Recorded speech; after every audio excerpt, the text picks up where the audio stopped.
दोस्तों आप सभी का स्वागत है एबीसी कोचिंग यूट्यूब चैनल में। आज की इस वीडियो में कक्षा 10वीं विषय विज्ञान के मॉडल सेट 5 का ऑब्जेक्टिव क्वेश्चन के साथ आंसर भी देखने वाले हैं, जो कि आप सभी के लिए काफ़ी इंपॉर्टेंट है। तो सभी छात्र अंत तक बने रहें और आप सभी से रिक्वेस्ट है, चैनल पर पहली बार आए हैं तो चैनल को सब्सक्राइब करने के साथ बेल आइकन को प्रेस जरूर कर लें। दोस्तों मॉडल सेट 4 तक का जो है पहले ही ऑलरेडी अपलोड कर दिया गया है और सभी विषय का अपलोड हो चुका है। आपने अभी तक उस वीडियो को नहीं देखे हैं तो प्लेलिस्ट पर जाइए और वीडियो को देखिए और अपनी बोर्ड एग्जाम की तैयारी जबरदस्त कीजिए, ठीक है। और दोस्तों आप सभी से रिक्वेस्ट है कि चैनल पर पहली बार आए हैं तो चैनल को सब्सक्राइब करने के साथ बेल आइकन को भी प्रेस जरूर कर लेना। तो चलिए दोस्तों क्वेश्चन की ओर चलते हैं। तो देखिए दोस्तों सबसे पहला सवाल दिया गया है कि नेत्र गोलक की आकृति होती है। दोस्तों नेत्र गोलक की आकृति जो होती है वो गोलाकार होती है, ठीक है, याद रखेंगे। अगला प्रश्न है कि अवतल लेंस द्वारा किस दृष्टि दोष को दूर किया जाता है, तो इसका आंसर हो जाएगा निकट दृष्टि दोष को दूर किया जाता है। ऑप्शन ए इसका सही आंसर होगा। अगला प्रश्न है कि विद्युत आवेश का एसआई मात्रक क्या है। दोस्तों मैंने कई बार आप लोगों को पढ़ाया है और आप लोगों को याद होगा कि विद्युत का एसआई मात्रक को हम लोग कूलाम कहते हैं, ठीक है, याद रखेंगे। अगला प्रश्न है कि एक गोलीय दर्पण की वक्रता त्रिज्या सेंटीमीटर है तो इसकी फोकस दूरी क्या होगी। तो देखिए दोस्तों यहाँ पे गोलीय दर्पण को ही सिर्फ दर्शाया गया, ये नहीं कहा गया है कि ये अवतल दर्पण है या उत्तल दर्पण है। तो सिर्फ यहाँ पे कह रहा है कि गोलीय दर्पण की वक्रता त्रिज्या जो है वो सेंटीमीटर में है तो इसकी फोकस दूरी क्या होगी। तो दोस्तों इसका याद रखना है इनमें से कोई नहीं, क्योंकि दोस्तों आप लोगों को मैंने बताया था गोलीय दर्पण का सूत्र को मैंने बताया था और वक्रता त्रिज्या के बारे में मैंने बताया था कि वक्रता त्रिज्या जो है वो दुगुनी होती है, किसकी, फोकस दूरी की दुगुनी होती है और फोकस दूरी जो है वक्रता त्रिज्या की आधी होती है। तो यहाँ पे सिर्फ सेंटीमीटर को दर्शाया है, इसलिए दोस्तों यहाँ पे आपको क्या हो जाएगा, आंसर आपका डी हो जाएगा, ठीक है, ऑप्शन ए हो जाएगा, इनमें से कोई नहीं। अगला प्रश्न 5वां नंबर है कि एक प्रतिबिंब का आकार हमेशा वस्तु के बराबर होता है तो दर्पण होगा। तो वह कौन सा दर्पण होगा, वह समतल दर्पण होगा जिसमें हम लोग फेस अपना देखते हैं, ठीक है, याद रखेंगे, वह जो है समतल दर्पण दर्शाएगा, ठीक है, याद रखेंगे। अगला प्रश्न है कि किस दर्पण की दृष्टि क्षेत्र विस्तृत होता है। तो दोस्तों यहाँ पे जो है काफी इंपॉर्टेंट सवाल दी गई है, ये काफी वीवीआई सवाल, इसको आप लोग अच्छे से रखेंगे। किस दर्पण की दृष्टि क्षेत्र जो है विस्तृत होती है, याद रखेंगे समतल और उत्तल, ये दोनों हो जाएगा। तो ऑप्शन डी इसका सही आंसर होगा। अगला प्रश्न है कि हजामत बनाने में किस दर्पण का उपयोग किया जाता है। हजामत बनाने में हम लोग किसका प्रयोग करते हैं बच्चों, इसका हम लोग अवतल दर्पण का प्रयोग करते हैं। तो ऑप्शन सी इसका सही आंसर होगा। अगला प्रश्न है निर्वात में प्रकाश की चाल होती है। तो निर्वात में प्रकाश की चाल कितनी होती है, 3 × 10⁸ मीटर प्रति सेकंड होती है, ठीक है। तो ऑप्शन ए जो है इसका सही आंसर होगा, इसको अच्छे से आप लोग रट लीजिए। अगला प्रश्न देखिए दिया गया है कि प्रकाश में अपवर्तन के नियम होते हैं। प्रकाश के 2 नियम होते हैं, अपवर्तन के भी 2 नियम होते हैं और परावर्तन के भी 2 नियम होते हैं। ऑप्शन बी इसका सही आंसर होगा। अगला प्रश्न है कि लेंस की क्षमता का एसआई मात्रक क्या होता है, तो डायप्टर होता है। तो ऑप्शन डी जो है इसका सही आंसर होगा। अगला प्रश्न है यदि प्रतिरोध 2 गुना कर दिया जाए तो परिपथ में प्रवाहित धारा की मान क्या होगी। तो इसका आंसर हो जाएगा आधी हो जाएगी, ठीक है, याद रखेंगे, ऑप्शन बी इसका सही आंसर होगा।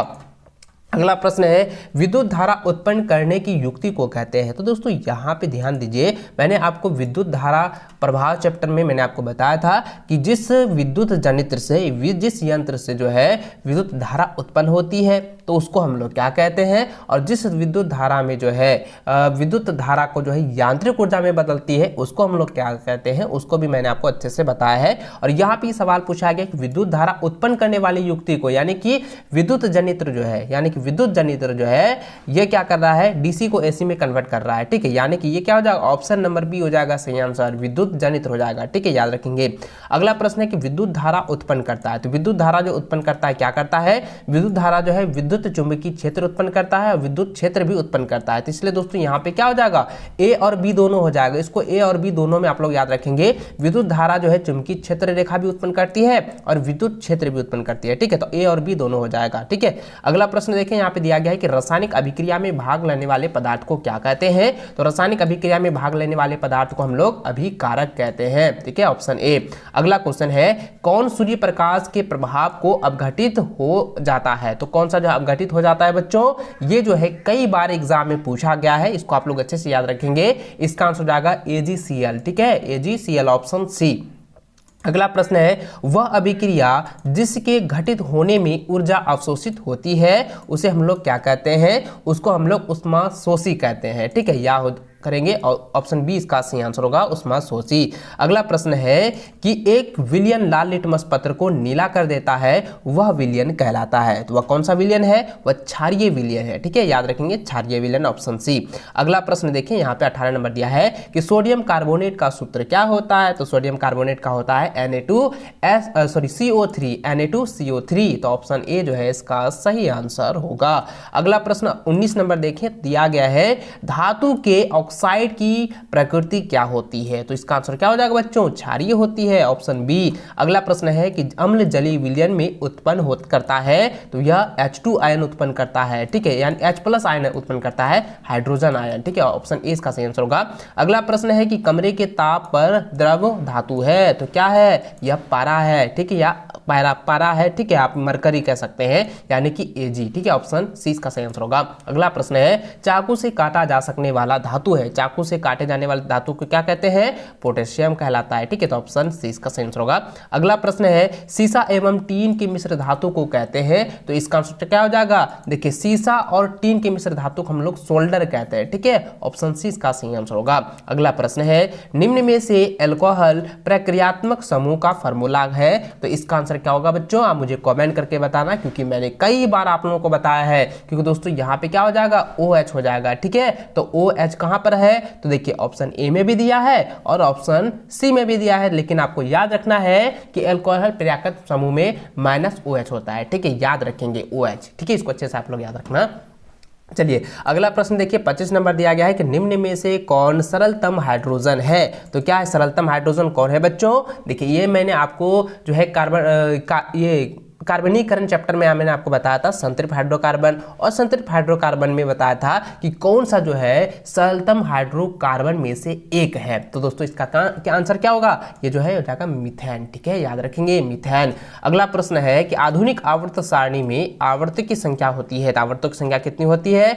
7 होती है, 7 होती है, ऑप्शन बी। अगला प्रश्न है कि एक कोशिकीय जंतु है, तो एक कोशिकीय जंतु कौन है? अमीबा है, ऑप्शन बी इसका राइट आंसर होगा। अगला प्रश्न है कि मनुष्य के मुख गुहा में कितने जोड़े लाल ग्रंथियां पाई जाती है? तो कितने जोड़े जो है लाल ग्रंथियां पाई जाती है? तो 3 जोड़े लाल ग्रंथियां पाई जाती है, ऑप्शन सी इसका सही आंसर होगा। अगला प्रश्न है कोशिका का पावर हाउस किसे कहते हैं? तो माइटोकॉन्ड्रिया को कहते हैं। इसको आप लोग अच्छे से रट लीजिएगा, ऑप्शन बी इसका राइट आंसर होगा। अगला प्रश्न है कि एस्ट्रोजन स्रावित करते हैं, तो एस्ट्रोजन जो है किसके द्वारा स्रावित किया जाता है या कहां पर होते हैं? अंडाशय में होता है, यानी अंडाशय द्वारा जो है एस्ट्रोजन स्रावित होता है। अगला प्रश्न है कि मस्तिष्क उत्तरदायी होती है, तो मस्तिष्क जो है ये सोचने के लिए भी उत्तरदायी होती है, हृदय संपदन के लिए भी उत्तरदायी होता है, शरीर के संतुलन बनाने के लिए भी उत्तरदायी होता है। इसलिए दोस्तों इसका आंसर उपयुक्त सभी हो जाएगा, ऑप्शन डी जो है इसका सही आंसर होगा। अगला प्रश्न है कि हाइड्रा में प्रजनन किस विधि द्वारा होता है? तो यह जो है मुकुलन विधि द्वारा होता है, तो ऑप्शन बी इसका राइट आंसर होगा, मुकुलन। अगला है डीएनए कहाँ पाया जाता है? तो डीएनए दोस्तों कोशिका द्रव में भी पाया जाता है, कोशिका केंद्रक में भी पाया जाता है और केंद्रक में भी पाया जाता है, इसलिए इसका आंसर हो जाएगा इनमें से सभी, ऑप्शन डी। अगला प्रश्न है कि जीन शब्द किसने प्रस्तुत किया? तो जीन शब्द ने जो है किसने प्रस्तुत किया था? जॉनसन ने, ऑप्शन सी इसका सही आंसर होगा। अगला प्रश्न है कि अनुवांशिकी शब्द की प्रतिपादन सर्वप्रथम जो है किसने किया था? तो अनुवांशिकी का जो है पिता कौन है? मेंडल है, तो यही उनका आंसर हो जाएगा, ऑप्शन ए इसका सही आंसर होगा। अनुवांशिकी शब्द का प्रतिपादन जो है किसने किया था? मेंडल ने किया था। अगला प्रश्न 36 नंबर देखिए, दिया गया है कि ऊर्जा का प्रमुख स्रोत है, तो ऊर्जा का प्रमुख स्रोत क्या है? यह सूर्य है। ठीक है, याद रखेंगे, ऑप्शन सी। अगला प्रश्न है कि विश्व पर्यावरण दिवस जो है कब मनाया जाता है? दोस्तों प्रत्येक साल जो है 5 जून को मनाया जाता है। ठीक है, याद रखेंगे, ऑप्शन सी इसका सही आंसर होगा। अगला सवाल जरा ध्यान दीजिएगा, काफी इंपॉर्टेंट है। दिया गया है कि डेंगू उत्पन्न करने वाला मच्छर किस तरह के जल में रहता है? तो यह दोस्तों डेंगू उत्पन्न करने वाला जो मच्छर है वह साफ जल में भी उत्पन्न हो सकता है अगर आप इसे खुले छोड़ दें। ठीक है, तो ये ऑप्शन ए इसका सही आंसर होगा।